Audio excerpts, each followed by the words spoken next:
Hello, respected viewers. I'm George from Ireland. Thank you for coming back to the channel. And I want to see your comments as I'm going on. Make sure you subscribe on Patreon, donate on PayPal, georgecallahan79@gmail.com. Well, Donald Trump seemed to be taking a script from Putin more or less yet again. That meeting in Alaska was not as cataclysmic for Ukraine as some feared, but got no concessions out of Russia.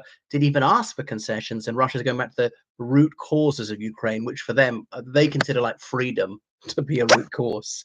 That the Ukrainians getting what they want, like a free press, fair elections, independent courts, all that's the cause of conflict because of Putin's violent intolerance of democracy. Goodness, this is a security threat to Ukraine. No, no, no, no. You've turned it around. Russia's a security threat to the world with their attempted genocide in Ukraine. You know, massacres like at Bucha in northern Ukraine, these atrocities, which there's total impunity, deliberately targeting civilians again and again. Hello, Qasim. Well, there's such a thing as a shower and a comb. That's what happened to the curly hair. But don't worry if we're back. It's not seriously curly because he's up some curls. Is it this side? Anyhow, then the meeting in Washington, D.C. with President Volodymyr Zelensky. Remember what happened last time he went to the White House, where he brought a lot of European leaders with him to back him up. I was a bit worried from Zelensky's point of view. Would Putin feel this was ganging up on him? Now, Sir Keir Starmer manages to have a good working relationship with Trump, despite remorse, everything that Trump says being enough to make Starmer vomit. But Starmer said to hold it in. The man with no emotion finds that surprisingly easy to play a poker face.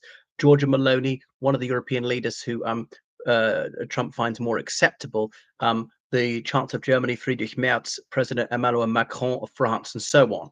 So they're all there to give moral support to Zelensky. So talks in the White House, the security guarantees, because the trouble is, if Ukraine does cede territory to Russia, and they think about doing it de facto, not legally recognizing the occupied territories as Russian soil, they're just worried that Putin will wait for the opportune moment and then attack again and try and take the whole of Ukraine. Remember, that was their stated objective on day one of the war. That press release that was published in the communique said, "That's it, we've done it. We've united Russia, Ukraine, and Belarus." They wanted to annihilate Ukraine as a state. They attempted the erasure of Ukrainian identity and saying that Ukraine is not even a language, it's a dialect, which is preposterous. It's closer to Polish than it is to Russian, and so forth. And Putin saying, well, what about this treaty in the 15th century, ignoring all the other treaties since, including the ones that he signed himself, the 2003 Russo-Ukrainian treaty on the state border. A treaty recognizing even Crimea as part of Ukraine. And if you say Crimea is Ukrainian, that is 14 years in jail in Russia. Putin himself will go to jail for 14 years under his own law. Anyway, they've managed to keep Trump on side for now. They've got to have security guarantees, as in foreign troops there, so that there's a tripwire. If Russia invades again, they'll bump into soldiers from Germany, Italy, France, United Kingdom, maybe other countries, maybe Canada, Australia, whatever, so that Russia think that'd be the Third World War, be far more formidable, because these troops they wouldn't send a lot of foreign troops, several thousand from each country, 10 or 20 countries, might be 100,000 troops max, given that Ukraine's got about 1 million in the field. I mean, that's a significant boost. But the one thing is then the assets, because they're their air forces and so on, and they've got more modern planes. Ukrainian aviation is like a generation behind. Yeah, Western countries have donated fighter jets and so on, but these are often things which have almost come at the end of their service life, 20 years on the clock, and they're not airworthy that much longer. So goodness.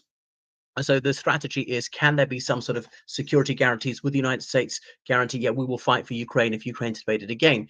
But remember, there's that 1994 Budapest Memorandum where the United Kingdom and the USA persuaded the Ukrainians to give up their nuclear weapons, hand them over to Russia for free in return for security guarantees. Well, what happened to that? So the United States is legally and morally bound to defend Ukraine, okay, not necessarily to fight, but to arm them, to fund them, to provide intelligence and so on.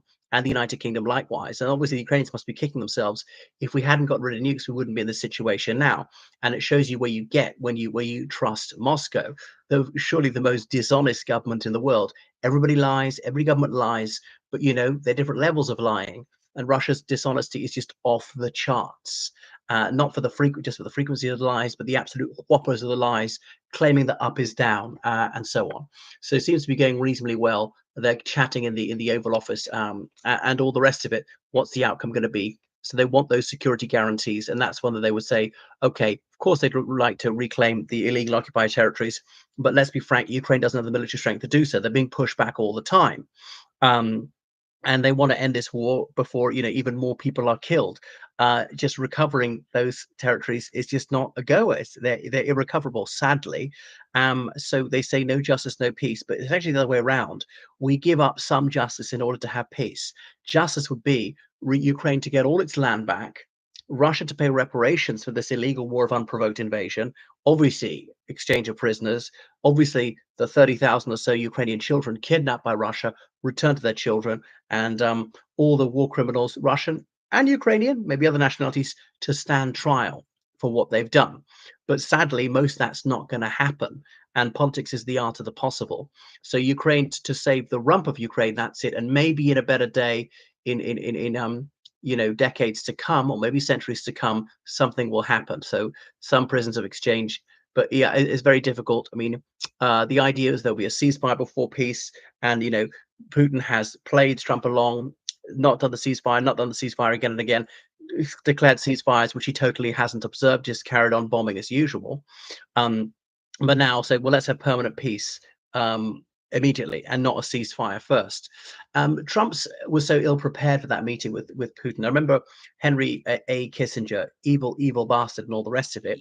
But he knew what he was talking about, saying that the meeting with the head of states has to come at the end of the process, not the beginning.